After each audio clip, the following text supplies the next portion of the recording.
जिस जगह की कोई सांस्कृतिक परंपरा न हो, जहाँ साहित्यकार तो साहित्यकार, ढंग का साहित्य भी ना आता हो, जहाँ एक ही रियासती लाइब्रेरी हो, उसमें भी बाबा आदम के ज़माने की अनपढ़ी किताबें भरी हो, वहाँ आदमी लेखक भले बन जाए, साहित्यकार होने का सपना कितना दुखदाई हो सकता है, इसे कम ही लोग समझ पाएंगे। खासकर मेरे जैसे आदमी के लिए, जो हाई स्कूल के बाद एक सहकारी संस्था में किरानीगिरी या क्लर्की कर रहा था और जिसने किसी भी कॉलेज का या विश्वविद्यालय का अहाता भी नहीं देखा था।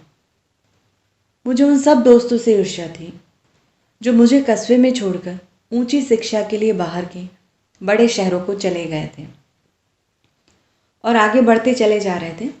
धनंजय भी उनमें से एक था। तब मुझे एहसास भी नहीं था कि अनजाने ही मैं एक दौड़ में शामिल हो गया हूँ, एक ऐसी साहित्यिक दौड़ में जिसमें इलाहाबाद, बनारस, आगरा और दिल्ली जैसे शहरों के मुझसे 10 गुना सक्षम, समर्थ और साधन संपन्न लोग भाग ले रहे हैं। मेरी स्थिति एक ऐसे प्रतियोगी की तरह थी जो दौड़ने के लिए तैयार खड़े साथियों की अपेक्षा 10 फुट नीचे गड्ढे में खड़ा था। लिहाजा मेरी आधी शक्ति तो ऊपर आने की कोशिश में जाया हो रही थी। इलाहाबाद की यात्रा एक ऐसी ही कोशिश थी। स्कूल के ज़माने में ही मैंने प्रेमचंद, यशपाल, अमृतलाल नागर, जैनेंद्र और अज्ञे वगैरह को पढ़ रखा था। कुछ बाद में उपेंद्रनाथ अश्क के उपन्यास पढ़े।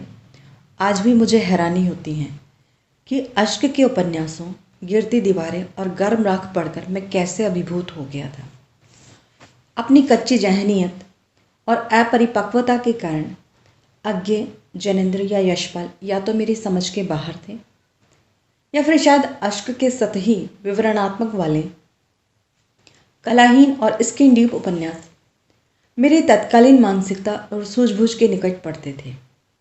जो हो, अश्क जी से पत्राचार, मेरी इलाहाबाद यात्रा, अश्क जी से भेंट, उनकी बहुचर्चित जिंदा दिली और इलाहाबाद में कुछ बड़े लेखकों के साथ गुजारे हुए दिनों का अनुभव, ये सब लंबी चर्चा का विषय है और यह अप्रासंगिक भी है। उन दिनों भैरव प्रसाद गुप्त के संपादन में निकलने वाली कहानी की बड़ी धूम थी। कई दृष्टियों से वह पत्रिका ऐसी थी कि उसने सारे साहित्यिक जगत का ध्यान खींच रखा था। कहानी के कई ऐतिहासिक विशेषांक निकले थे और सौभाग्यवश मेरी पहली कहानी के ऐसे ही विशेषांक में छपी थी। तब कहानी में एक बार भी छपना हिंदी जगत में परिचय के लिए काफ़ी था। मैं गुमनामी की ज़िंदगी से बाहर आ रहा था। तभी नीला प्रकाशन से मेरा पहला कहानी संग्रह बबूल की छाँव छप कर आया और सहसा मैं साहिब किताब बन गया। आज सोचता हूँ तो लगता है कि जिन अश्क संसर्ग को मैं जिंदगी की सुखद और सौभाग्यपूर्ण घटना समझ रहा था, वह मेरी साहित्यिक जिंदगी की सबसे बड़ी भूल थी। इस भूल का खामियाजा मुझे बहुत दिनों तक अदा करना पड़ा। तब मैं बिल्कुल नहीं जानता था कि अश्क की अधिकांश बातों को लोग बिल्कुल गंभीरतापूर्वक नहीं लेते, उनकी साहित्यिक रायत तक को भी नहीं, जिसके पन्ने छाप छाप कर वे आए दिन फैलाते रहते थे। हालांकि यह हकीकत मेरे सामने इलाहाबाद की दूसरी यात्रा में ही खुल गई थी, लेकिन यह तथ्य बहुत बाद में उजागर हुआ कि समसामयिक राजनीति में निक्सन की तरह अश्क एक ऐसे व्यक्ति का नाम है जो साहित्य जगत का सबसे दिलचस्प और करुण चरित्र है। यह बात भी बहुत दिनों तक समझ में आई कि अश्क किसी नए लेखक से उसके लिए नहीं, अपने लिए मिलते हैं और यदि वह किसी के लिए कुछ कहते या करते हैं तो उसका केंद्र बिंदु भी वह स्वयं ही होते हैं। अश्क की तकलीफ यह है कि दुनिया उनके इर्द गिर्द क्यों नहीं घूमती, और मेरी तकलीफ यह है कि अपने लेखकीय संघर्ष का मासूम और आरंभिक समय अश्क से संबद्ध करके मैंने साहित्यिक जगत में अपनी वह व्यक्तिगत तस्वीर रखी जो मैं बिल्कुल नहीं, और जिसे मिटाने में मुझे बरसों लग गए।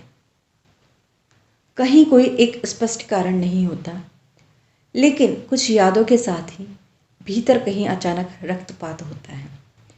ग्वालियर की याद मेरे लिए ऐसी ही है। यूँ मैंने जगदलपुर से ग्वालियर जाने का स्वागत किया था। उस सुदूरवर्ती कोने में पड़े हुए और सब कुछ से कटे छठे कस्बे से मुक्ति जैसे अपने भौगोलिक, मानसिक और अनुभव संवेदना के सीमित क्षेत्र से बाहर आना था। बावजूद जिम्मेदारियों के नए बोझ के मुझे यह अच्छा लगा और मैं खुश था। अभी थोड़े ही दिन हुए थे। अभी मैं ऐतिहासिक नगरी में सहसा पहुंचने के सम्मोहन में बंधा हुआ था। आसमानी पहाड़ियों, पारदर्शी जल और ताहद्दे नज़र सब्ज़ाजार देखने की आधी आँखों ने अभी कांटेदार छोटी छोटी झाड़ियों, ऊंट जैसे बदशक्ल और बदरंग मिट्टी की ढूंहों और महकमा जंगलात के मैले और फटे हुए तंबू जैसे आकाश से समझौता भी नहीं किया था कि दो छोटी बड़ी घटनाएं हो गई। वह एक सरकारी पत्र के सह संपादकों का कक्ष था और मेरी तीसरी नौकरी भी। मैं अपने और अपने परिवार के लिए मकान की तलाश में था और दफ्तर के साथियों ने मेरी मदद करने के झूठे सच्चे वादे कर रखे थे। मित्रों को मैं रोज कौंचा करता था, उन्हें भी याद दिलाया। वे किसी रियासती सरदार परिवार से संबद्ध ग्वालियर के खानदानी बाशिंदे और महाराष्ट्र सज्जन थे। मिल जाएगा, वे तसल्ली देते हुए बोले। जल्द ही दिला दूंगा। शुक्रिया, मैंने कहा था, लेकिन सुनिए, एक बात याद रखेंगे, मकान जहाँ तक हो सके मुस्लिम मोहल्ले में न हो तो बेहतर होगा। सरकारी दफ्तरों में इनिशियल चलते हैं, मेरे भी थे, लेकिन मैं शानी के नाम से नहीं जाना जाता था। मुझे बिल्कुल नहीं पता था कि वे मेरे पूरे नाम से परिचित नहीं हैं। मुस्लिम मोहल्ले में मकान न लेने की बात मैंने इसलिए कही थी कि मैं घोर धार्मिक वातावरण और कट्टरपंथी माहौल से दूर रहना चाहता था। क्यों? उन्होंने चौंकते हुए पूछा। अगर वैसे ही मोहल्ले में मकान मिल गया तो क्या बुराई है?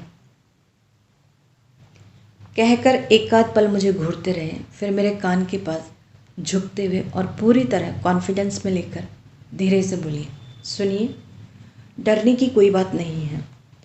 आप बिल्कुल मत डरिए। यहाँ साले मियाँ लोगों को इतना मारा है कि उनकी आंख उठाने की हिम्मत भी नहीं रही। चाहे इसकी और इस जैसी 2-3 घटनाओं की प्रतिक्रिया हो या संयोग, मकान आखिर मुझे मिला भी तो एक घोर मुस्लिम मोहल्ले में, और मैंने कोई आपत्ति नहीं की। वह एक बाड़ा था जिसमें 4-6 मकानात में और एन हमारी दहलीज से मस्जिद का जीना शुरू होता था। नए घर में तीसरी या चौथी बार जब बाहर का दरवाज़ा खुला तो मैंने देखा कि चौखट के पास गाय का गोश्त और कुछ हड्डियां फैलाई गई हैं। यह सिर्फ शरारत नहीं थी, मोहल्ले के उत्साही लड़कों के द्वारा विरोध और गुस्से का प्रदर्शन था, ताकि मैं मकान छोड़कर भाग जाऊं। विरोध इस बात का कि मकान मालिक ने मोहल्लेदारी की परंपरा और उसूल के खिलाफ साहनी साहब नाम के किसी पंजाबी को मकान क्यों दे रखा है। खासकर इसलिए भी कि एक मस्जिद का जीना उस काफिर की दहलीज से होकर जाता था और वह खाना खुदा की तौहीन थी। खुदा और सनम दोनों को मैं पीछे छोड़ आया था। घोर नास्तिक न सही, मैं 100% संदेहवादी था और जाहिर है कि संदेह या तर्क का इस्लाम में कोई मौका नहीं। मेरा घर धर्म या संस्कार नहीं, संस्कृतिगत अर्थों में मुस्लिम था और वह आज भी है। मैंने ऐसे माहौल में होश संभाला था जहाँ धर्म नैतिकता की तरह व्यक्ति और समाज दोनों का बिल्कुल जाति मामला था और जहाँ भाग्यवश सांप्रदायिकता की बूथ तक नहीं पहुँची थी।